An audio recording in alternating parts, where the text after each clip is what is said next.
Gail Clavinger, a 46-year-old wife and mother, was born in the summer of 1972. She was one of 6 children in a family where the parents led a chaotic lifestyle, frequently abusing alcohol and neglecting their offspring. Despite an unstable childhood filled with sorrow, disorder, and adversity, Gail and her siblings managed to become a reliable support system for one another. In the face of all these difficulties, Gail grew into a strong, vivacious, and affable individual. The trials she endured only tempered her character, transforming the girl from a troubled family into a fearless and independent woman. From an early age, she demonstrated a love for the arts, with a passion for playing the violin and painting. Gail dreamed of cultivating her creative talents, but quickly realized that without parental support, it would be an uphill battle.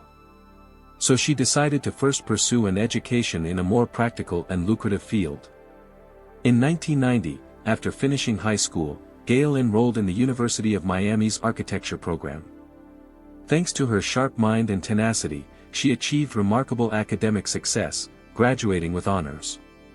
Brimming with energy and enthusiasm, the young graduate was poised to conquer professional heights. And although architecture is traditionally considered a challenging field, especially for women, Gail managed to quickly find a job in her chosen profession. However, in contrast to her career accomplishments, Gail's personal life was not as cloudless. In the mid-90s, she became involved in a serious relationship that later evolved into marriage. But from the very beginning, this union was far from ideal, soon morphing into a nightmare of constant cruelty. It seemed that the fears of her childhood and adolescence had once again become reality. It was only with immense effort and the support of close friends that Gail was able to break free from this toxic relationship. These loyal companions repeatedly stood up to her persistent abuser and helped the woman obtain a restraining order against him. The escape from domestic violence was a true triumph. The only bright spot in this ill-fated marriage, according to Gail, was the birth of her son Gregory Ramos, over whom she gained sole custody. Despite all the ordeals, Gail did not lose faith in love and hoped to find happiness. In the early 2000s, fate brought her together with Daniel Clavinger, a reliable man who also aspired to build a strong family. Initially, the woman approached this new acquaintance with caution, but the more she interacted with Daniel, the more convinced she became that he was her ideal match. A year later, the couple decided to marry. By 2018, Gail was living harmoniously with her husband Daniel, her son Gregory, and Daniel's children from a previous marriage who had lost their biological mother at a young age. Thanks to this union, Gregory gained step-siblings. During this period of her life, Gail successfully combined thriving at work with minor household difficulties that now revolved around raising her biological son. Gregory, who came into the world in 2003, displayed low communication skills from an early age. He had friends, but their circle always remained extremely limited. Moreover, the boy struggled to find common ground with others in unfamiliar situations. In an effort to help her son establish social connections, Gail enrolled him in the Boy Scouts and karate classes. She hoped that sports would give Gregory self-confidence and teach him to fully interact with his peers. Unfortunately, the boy failed to develop a relationship with his step-siblings, who could have played an important role in this process. But despite all the difficulties, Gail tirelessly tried to involve her son in social life. Everyone who knew Gail described her as an exceptionally caring and dedicated mother who spared no effort for the sake of her child. She devoted all her free time outside of work to Gregory, sometimes even spoiling him excessively. She believed that in this way, she could create a nurturing environment for her son that she herself had been deprived of in childhood. In Gail's opinion, the time had come for Gregory to seriously think about his education and future career, but conveying this to the stubborn teenager proved challenging. As of 2018, the family lived in a spacious house where 15-year-old Gregory and the other children had separate rooms. Gail was delighted that she had managed to bring her vision of a happy family to life, although not all the household members shared her enthusiasm. Gregory attended a local high school where, as before, he socialized with a small group of friends. In general, he had trouble integrating into the student body and was not considered one of the popular kids. The boy's abilities were rated as mediocre, he did not stand out from his classmates and showed no particular enthusiasm for any field of activity. It seemed that all his hobbies were supported more by his mother than by Gregory himself. He rarely met up with friends outside of school, preferring to spend most of his time alone in his room playing computer games. In addition, the teenager enjoyed listening to loud music, often staying up late. During this period, Gregory became involved in several conflicts and fights, which brought him to the attention of law enforcement. Gail made every effort to protect her son from legal trouble. She managed to convince the police to give them a chance to rectify the situation. After that, a psychologist worked with the troubled teen and concluded that the boy had no deviations in his intellectual or mental development. In his opinion, Gregory was simply too lazy to make an effort to succeed and achieve his goals. His age of 15 and the turbulent course of puberty only exacerbated these negative traits. Gail was deeply concerned about her son's brushes with the law. She understood that nothing too serious had happened yet, but feared a possible escalation of the situation if she failed to get the young man under control.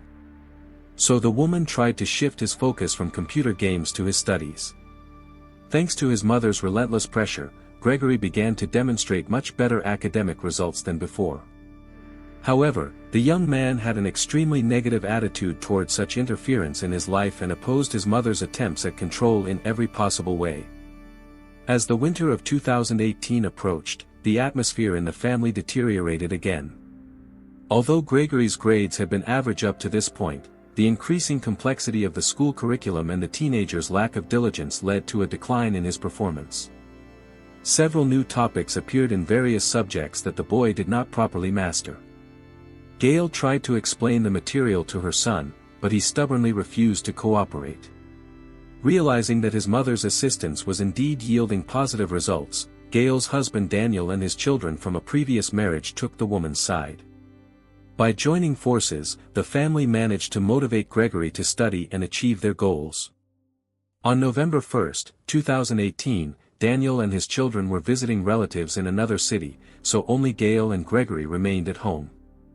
Despite the lack of support in confronting the willful teenager, the woman did not stop trying to influence her son, motivate him, and steer him onto the right path.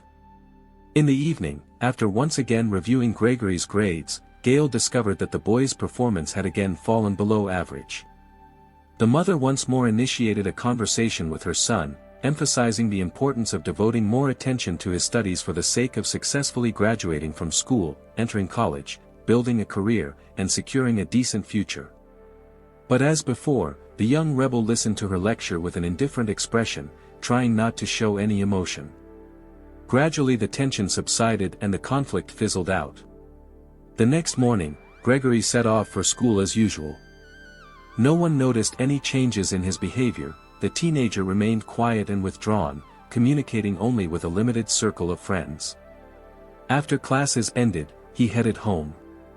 Around 3 p.m. on November 2, 2018, a disturbing message came in on the 911 emergency line. The caller turned out to be a schoolboy who identified himself as 15-year-old Gregory Ramos. The boy said that he had just returned from school to find the doors of his house broken and the interior completely trashed. He did not dare to go any further, fearing that the perpetrator might be hiding inside. Gregory immediately reported that he had not been home because he was at school. The teenager expressed grave concern, as his mother's car was parked in the driveway, but an ominous silence reigned inside the house, suggesting that something bad might have happened to Gail. Gregory surmised that his mother could be at work, having used someone else's transportation, perhaps getting a ride from a colleague in the morning. At the same time, the damaged doors and disarray in the house raised alarming fears that someone might have attacked the woman. The emergency dispatcher patiently listened to the teenager, trying to clarify the details of what had happened. A patrol car was immediately dispatched to the Clavingers' residence. The officers who arrived at the scene were met by a perturbed Gregory, who was waiting for them in the yard. The boy showed the police the damaged doors, not hiding his intense anxiety. Meanwhile, the events had attracted the attention of the neighbors, several of whom approached to support the teenager, noticing his distraught state.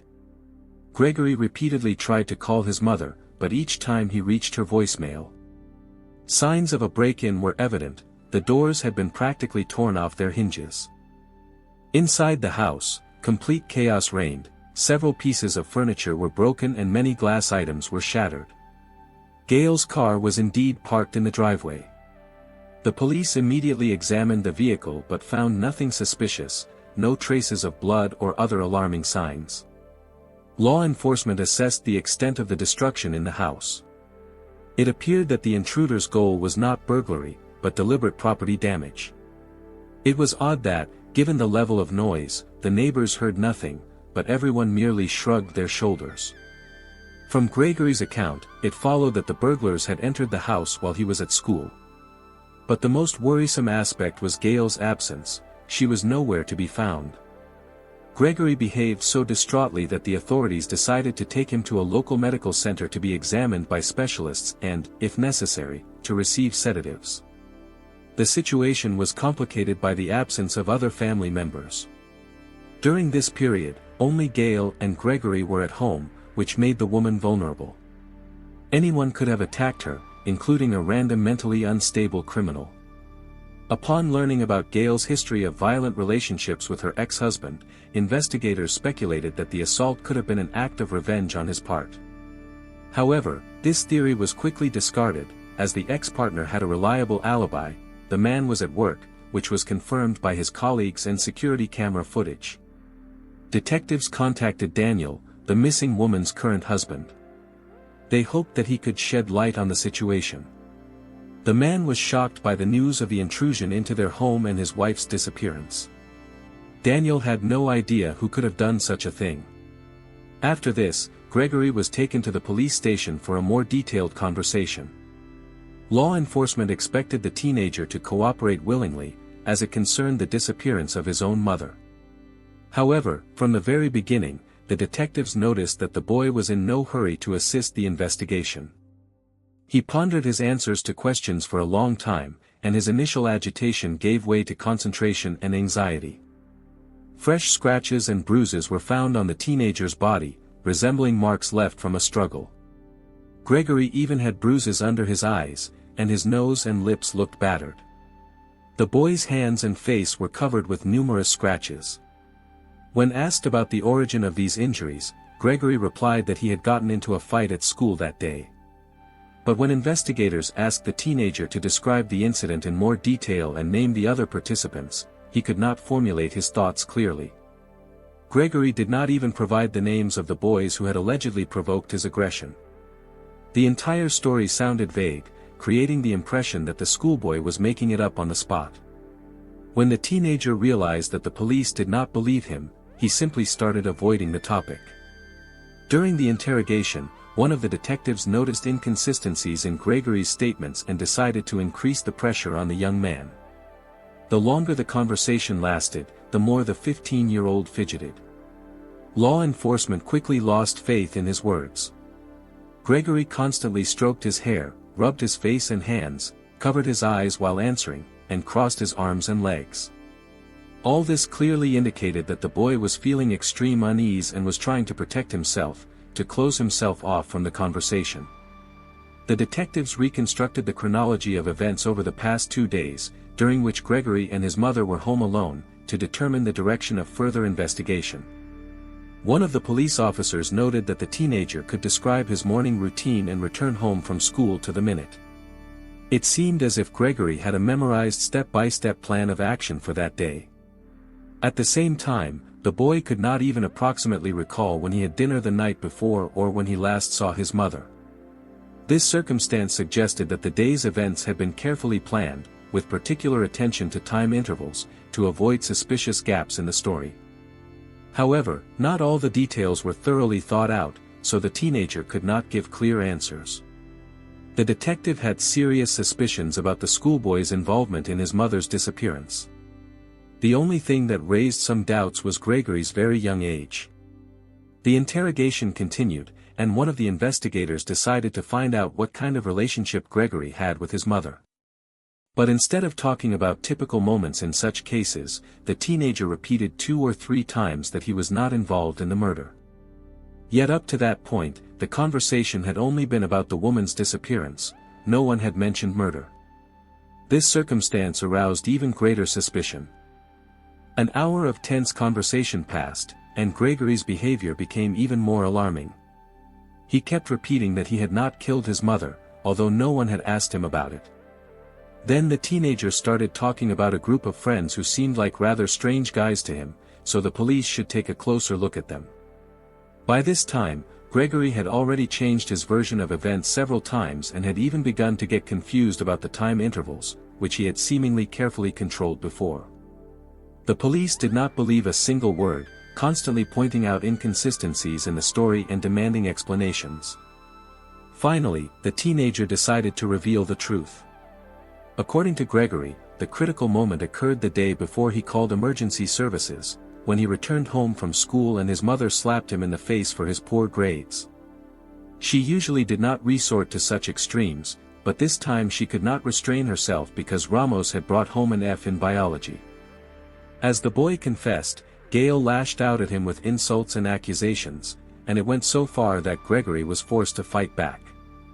During the struggle, he managed to overpower his mother, after which he unintentionally strangled her to death. Upon realizing what he had done, the schoolboy panicked, not fully comprehending his own actions. Gregory decided to cover his tracks, so he put his mother's body in the car and drove as far away from home as possible to consider his next steps. After the tragedy, he had a nervous breakdown. Several times the teenager even wanted to take his own life, but each time at the last moment he changed his mind and continued to circle the city and its outskirts. During these trips, he came across an abandoned church on the outskirts, an ideal place to hide the body. Gregory walked around and saw a burnt-out area from a bonfire, which he began to dig up. There he managed to dig a shallow grave. After pulling his mother's body from the car, the teenager threw it into the makeshift grave. He also tried to remove Gail's wedding ring from her finger in order to pawn it and complicate the identification of the deceased. But the ring would not come off. Then Gregory tried to cut off his mother's finger but only mutilated it. In the end, the boy simply left everything as it was, covered the pit with earth and leaves, and returned home as if nothing had happened. The exhausted teenager planned to rest and go to school in the morning. Gregory's behavior at school was so natural and calm that none of the classmates noticed anything strange. But the story did not end there. As it turned out, after returning home, the boy woke up in the middle of the night, realizing that Gail's sudden disappearance would look too suspicious. Therefore, before going to class in the morning, the teenager decided to stage a burglary. Gregory intended to call the police later, after returning from school. When he started the destruction at home, he realized that it would take too much time and make too much noise. So the boy decided to involve his friends in the affair. In fact, according to the police, he managed to create a fairly convincing picture of a break-in, apparently due to his knowledge of criminology, which Gregory was passionate about. But even despite this, the killer made several serious mistakes. First of all, he could not resist telling his 17-year-old buddies, Dylan and Bryan, about the crime. The teenager openly, even with a certain pride, confessed to his friends that he had killed his own mother. Moreover, Gregory asked the boys to help him stage the crime scene. Contrary to expectations, both took his words as a bad joke but were interested in the opportunity to trash someone else's property with impunity. While the detectives were talking to the killer, these two were already in the next room. They also gave testimony, helping the police to reconstruct the chronology of events and verify the veracity of the suspect's words. It was absolutely obvious that the crime was not a spontaneous outburst of aggression. Gregory acted too methodically and consistently. In the morning, his friends came to give him a ride to school. On the way, the teenager could not resist making a chilling confession, which his companions took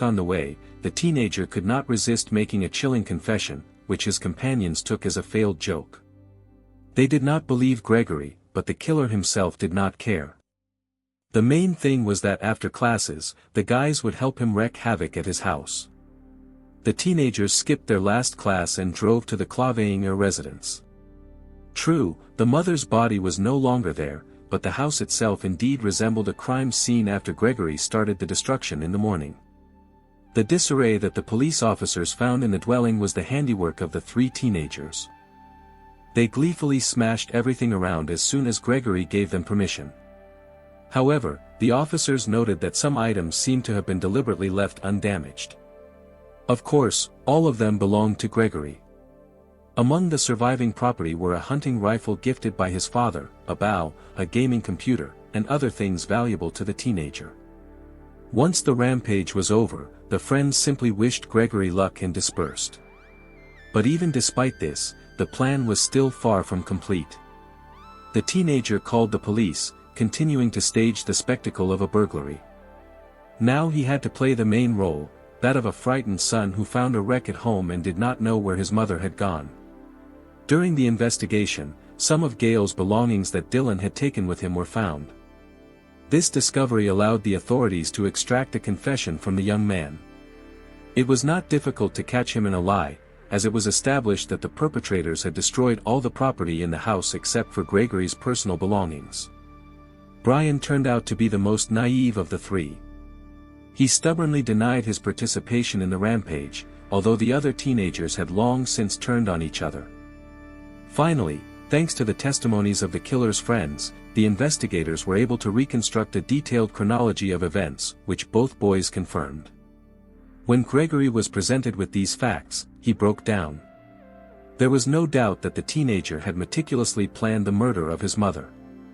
His actions did not resemble self-defense in the slightest, but rather premeditated murder. By that time, law enforcement had already questioned many acquaintances of the Clavinger family, and everyone unanimously stated that Gregory had always been a troubled boy. No one was surprised that he was capable of such a heinous crime. But despite the gravity of the situation, the three detainees managed to amuse themselves right in the police station. They seemed to have no awareness of what they had done and even joked about the possible punishment. However, Dylan and Bryan faced less severe liability than Gregory. But at that stage of the investigation, it was necessary to clearly understand the extent of each person's guilt. After interrogations, all three teenagers were sent to the Juvenile Justice Department and taken into custody. Gail's body was indeed found where Gregory had indicated.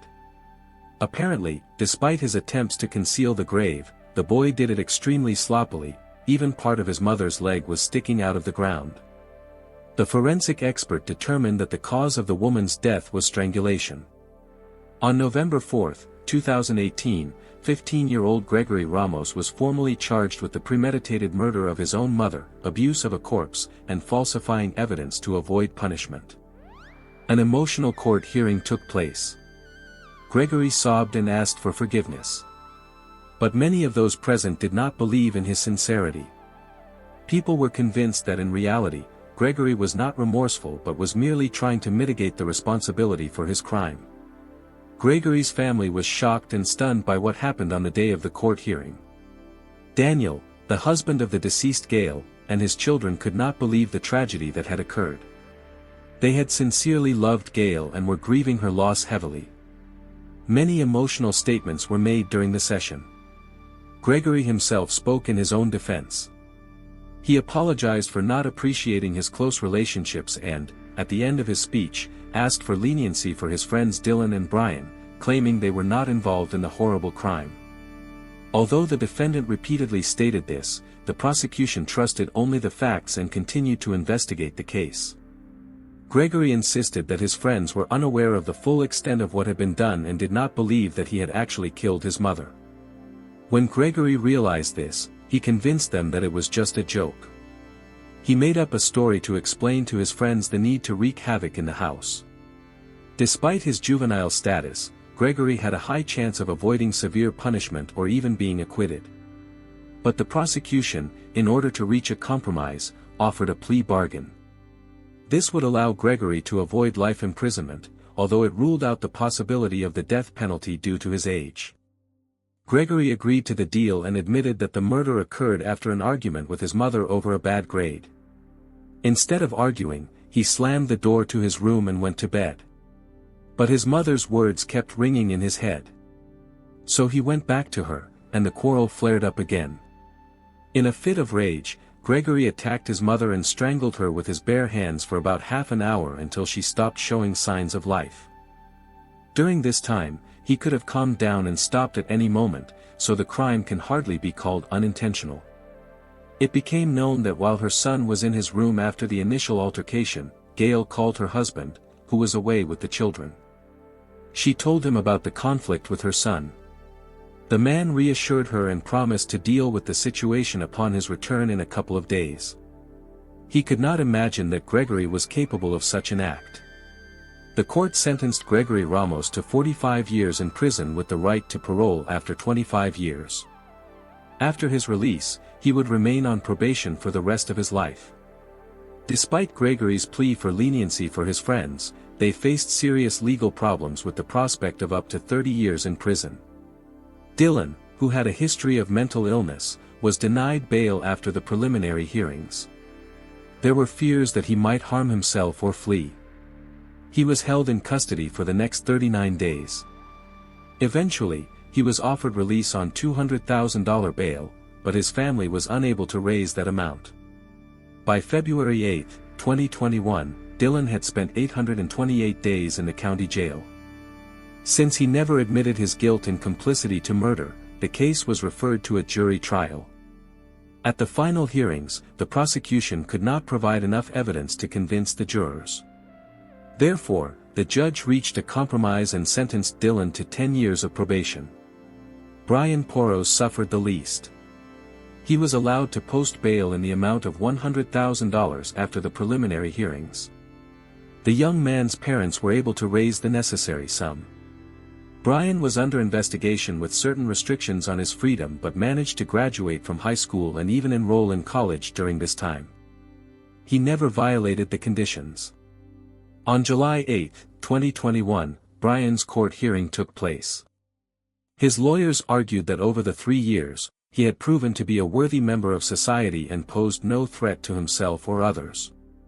However, Gail's family was on the side of the prosecution. Daniel and his children considered Bryan an accomplice to the brutal murder and demanded the same punishment for him as for Dylan, at least 828 days in prison, followed by a 10-year probationary period. Bryan's defense tried to convince the jury that he had become a victim of a mistake due to his friend's inadequacy. Although Bryan had participated in the rampage of the house, no direct evidence of his involvement with Gail's body had been found. He was unaware that he was helping to conceal a crime and had simply believed his friend. Many believed that Bryan did not deserve any punishment at all, since due to his young age he did not fully understand what was happening. But the prosecution insisted on the need to punish him, finding support from Gail's relatives. Bryan was accused of not reporting a possible crime to the police, despite his friend's confession to killing his mother. The lawyer parried that Bryan had not done so because he simply had not believed Gregory's words. In the end, Bryan was sentenced to 1 year of probation. But Daniel, Gail's widower, believed that Gregory's accomplices deserved more severe punishment. He and his supporters suspected that the teenagers had helped Gregory not only to stage the mayhem but also to dig a hole and hide his mother's body. It seemed unlikely that Gregory would have managed this on his own. Despite this, Dan admitted that he had forgiven the young men. He realized that neither anger nor vengeance would bring his wife back, so he decided to let the situation go. Please write your thoughts and reactions in the comments below. For those who are new here, subscribing is the best way to stay updated on future content. Also give a like please. Take care of yourself and your loved ones. Thank you for your support during this difficult time. Until next time, friends.